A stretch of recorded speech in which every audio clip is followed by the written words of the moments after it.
Hello, I'm Sarah Ann Shockley, and this is the Pain Companion, chapter by chapter. This is part 2 of the Pain Companion, the emotional life of chronic pain. Chapter 5, Pain's Emotional Traps. Part 2 explores the ways that physical pain takes over our emotional experience, how it affects our quality of life, and our relationships with ourselves and others. It addresses the difficult emotions that accompany living in physical pain and provides suggestions to help relieve them, thereby beginning to unravel the knot of suffering. Lessening the sense of loss, sadness, guilt, and shame engendered by chronic pain serves to create more emotional space and fosters the resilience needed for living with physical pain and ultimately for easing that pain. Each section in Part 2 discusses a particular emotion or feeling state and then offers antidotes for how you might work through them. These antidotes are suggestions only, not a prescription. They are coping strategies that I found worked for me. I've used them continually over the course of more than 10 years, some all the time and some for only brief periods. However, not all of them will be applicable to your situation. You may not use all of them, of course, or even any of them if you find they don't suit your needs. Modify them as you wish. Some may inspire you to think of your own. As you listen to the following pages, strong feelings may come up in response to the material presented. This may be the first time you've allowed yourself to feel the emotional side of physical pain.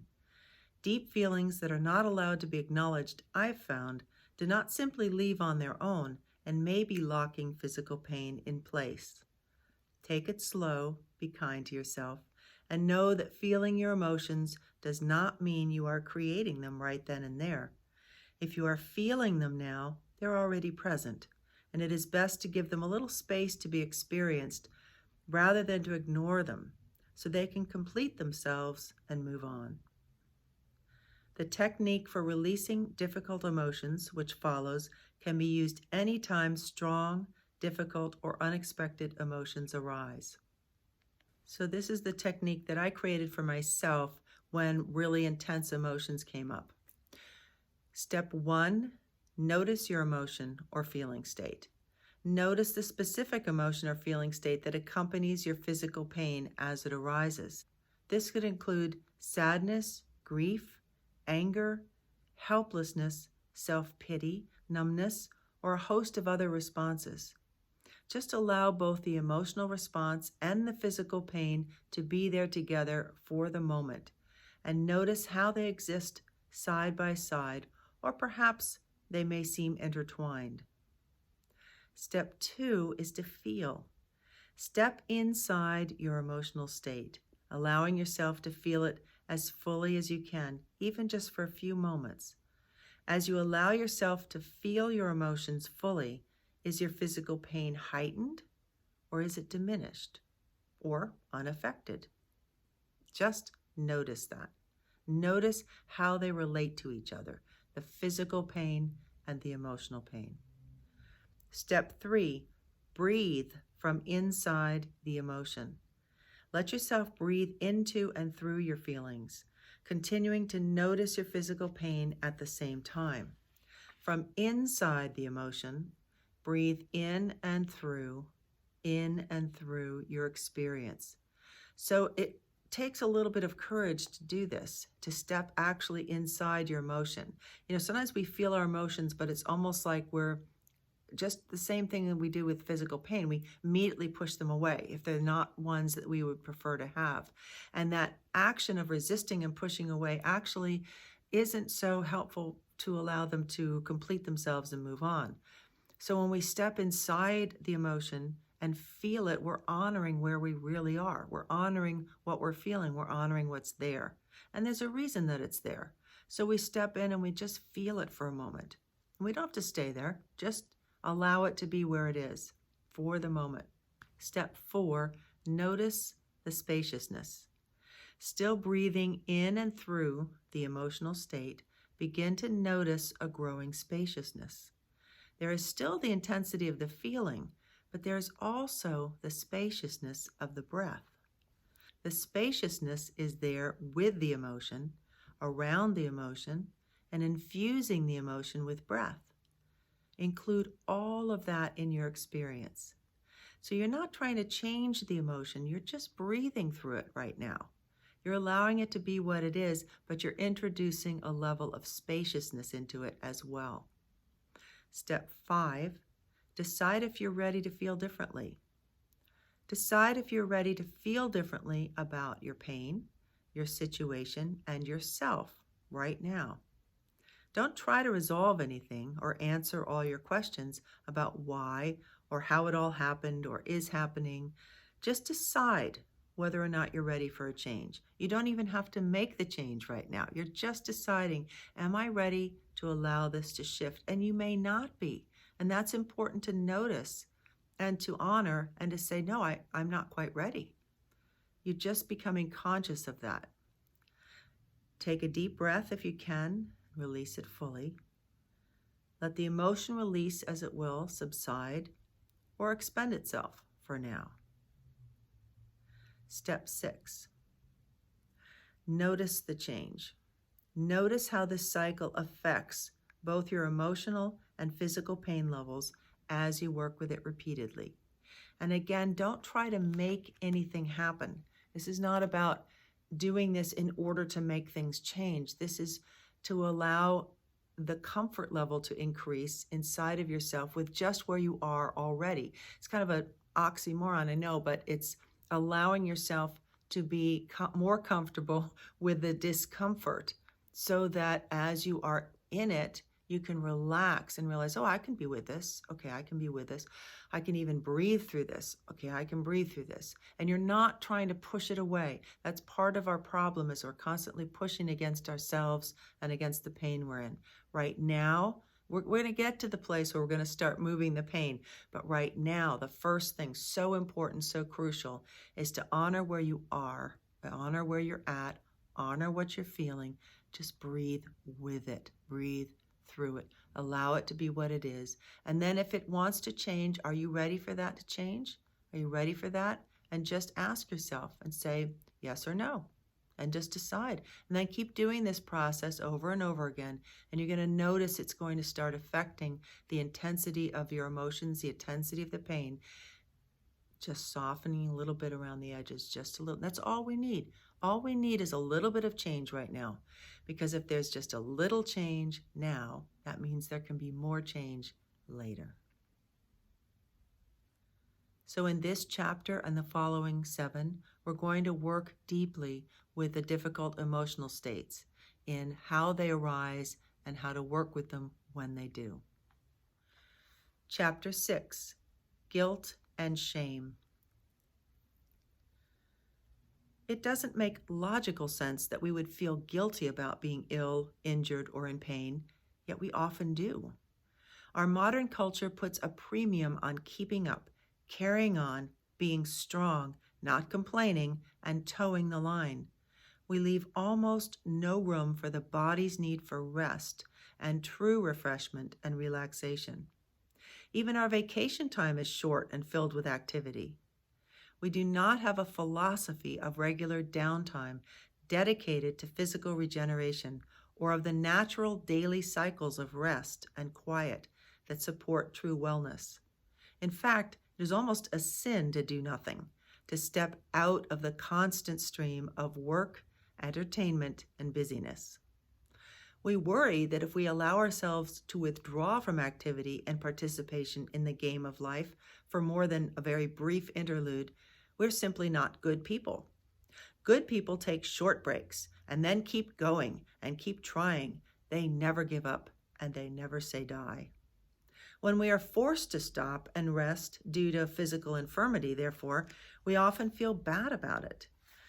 We think we should be up and around. We should be on the phone with people at work. We should be taking care of things still. If we are still working or responsible for a family, we may feel we must hide our pain, pretend it isn't there, and do as much as we would normally do. We think we must grin and bear it. Since we do not have a positive context for pain as a natural element of the process of healing and recovery, we see it only as something to fight, overcome, and eventually eradicate. If we can't do that, we're somehow letting ourselves be run by the enemy. We feel guilty when we can't make it stop, when we can't quickly return to our lives, our duties, and our commitments. We are under pressure to heal for all kinds of reasons. We want to get back to work, our kids need our attention, our relationships are strained, the medical bills are piling up, we're tired of being in pain, and so on. Doctors, therapists, workers' compensation systems, and insurance companies often have an expectation for what they feel is an appropriate amount of time within which our bodies are expected to heal. If we aren't responding positively to treatments, or we simply require a more lengthy recovery period than is considered the norm, we not only feel pressure to heal faster, but we can feel shame for not having healed already. Not healing, not releasing our bodily ills and pain creates guilt because in some way we feel like it's our fault that things aren't working out better. We worry that we're not doing enough to heal, that we aren't trying hard enough. We may feel on some deep level that we are letting ourselves and everyone else down. We are concerned that we are burdening others as well. We don't want our loved ones to worry, and we want to relieve them of having to do the things we can't do for ourselves. As the amount of time we are in pain and unable to work lengthens, we may experience a subtle, creeping, persistent feeling of shame and failure. Eventually, we may feel like we are somehow less than a whole person, since we are unable to fully contribute to and participate in life. This can lead to feelings of depression, uselessness, and meaninglessness. Antidotes to guilt and shame. Recognize that you are not wrong for being in pain. One of the first things to understand is that being in pain is not your fault. You are not wrong, guilty, bad, or screwed up. The fact that you can't turn pain off doesn't mean that you aren't trying hard enough or that in some unconscious way you want to continue to suffer. Accidents happen, illness happens, pain happens. They are part of living life on earth as a human being. No one lives their entire life without facing some of these challenges. So the first step in relieving guilt and shame is to allow yourself to know that being in pain does not equate with being weak, bad, or needy, nor does it mean you are wrong or inadequate as a person.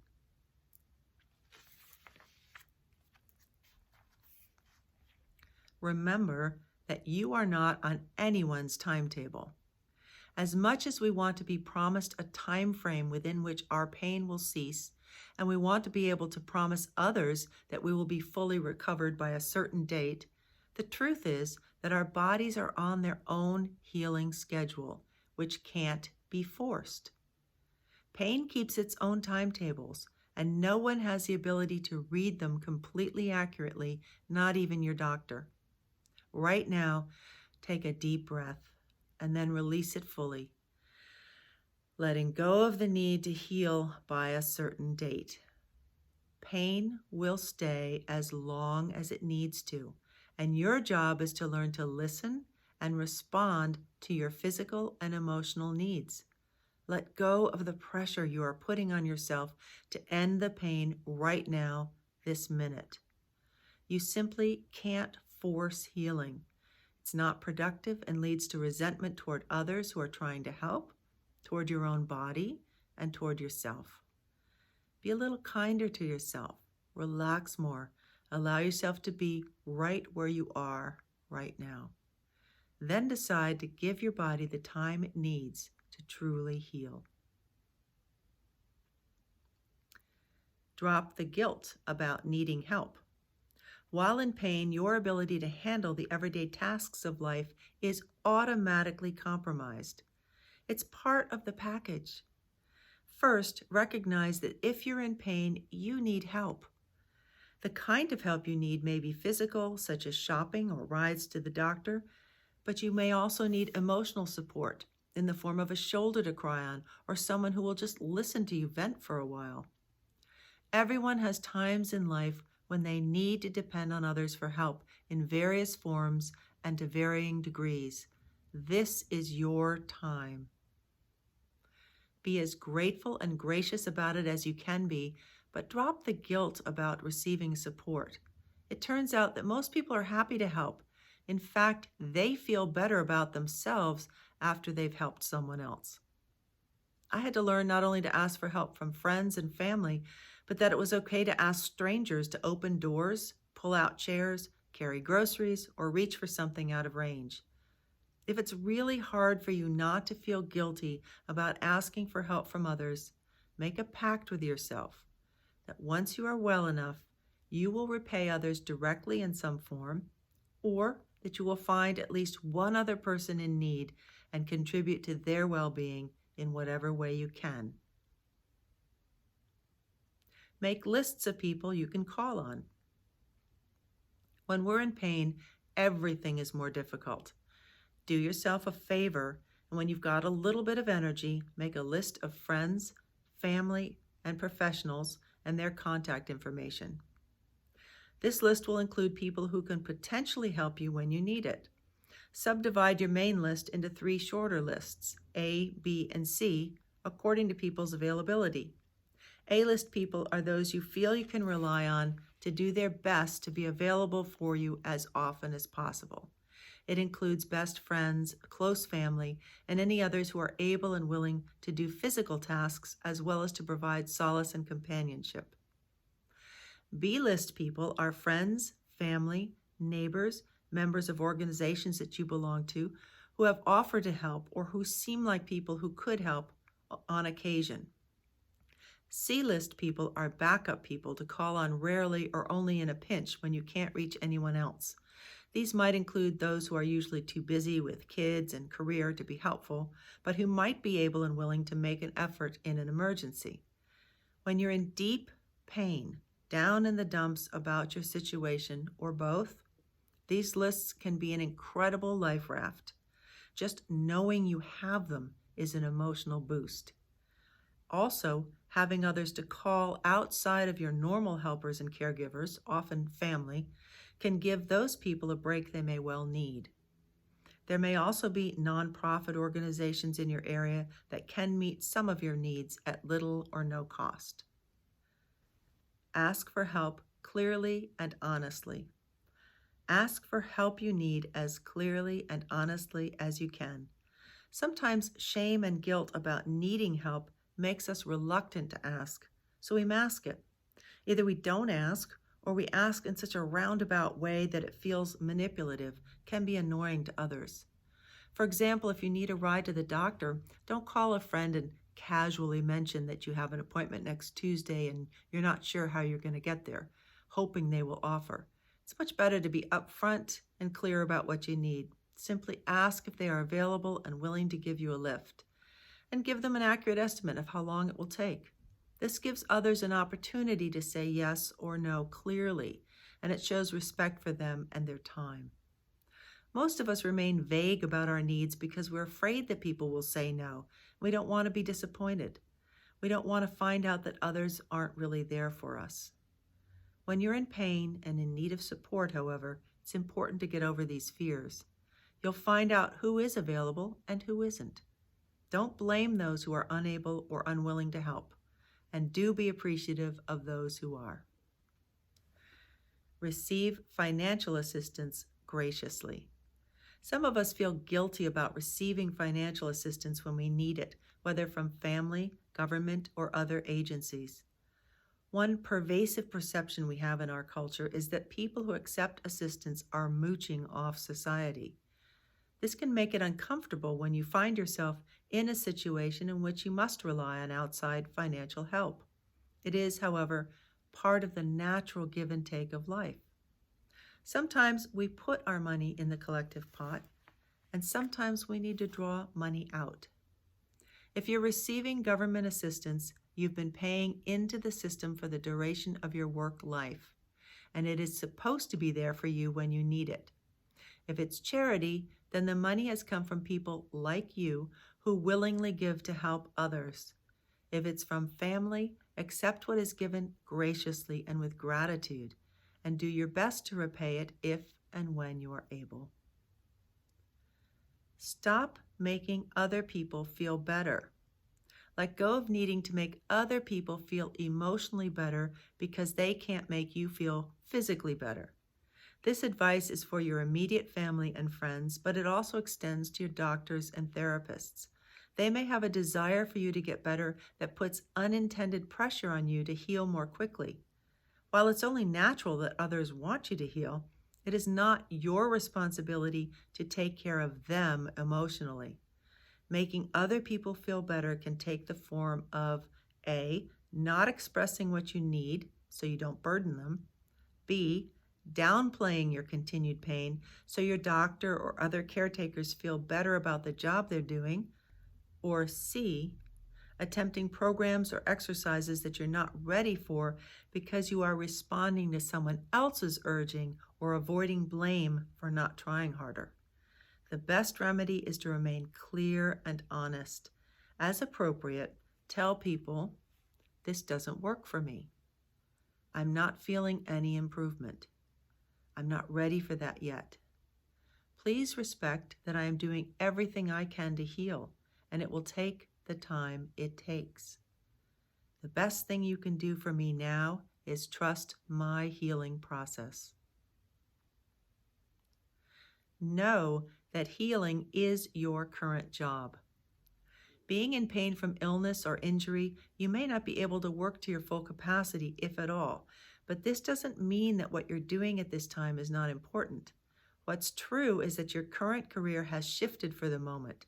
Your real job for now is healing. Don't judge yourself harshly according to what you used to be capable of doing. You are handling another aspect of life right now that requires a great deal of time and energy. Make feeling better a higher priority than keeping up with your previous goals. Those will have to be on hold for now. Take advantage of sick leave and whatever assistance you require to make a full recovery, and never feel guilty about your needs. When you heal, you will have a stronger sense of appreciation for the life you have and a greater capacity for compassion for yourself and others. Your priorities may be rearranged for a while or forever, but that's not always a bad thing. Let yourself learn whatever this time with pain is trying to teach you.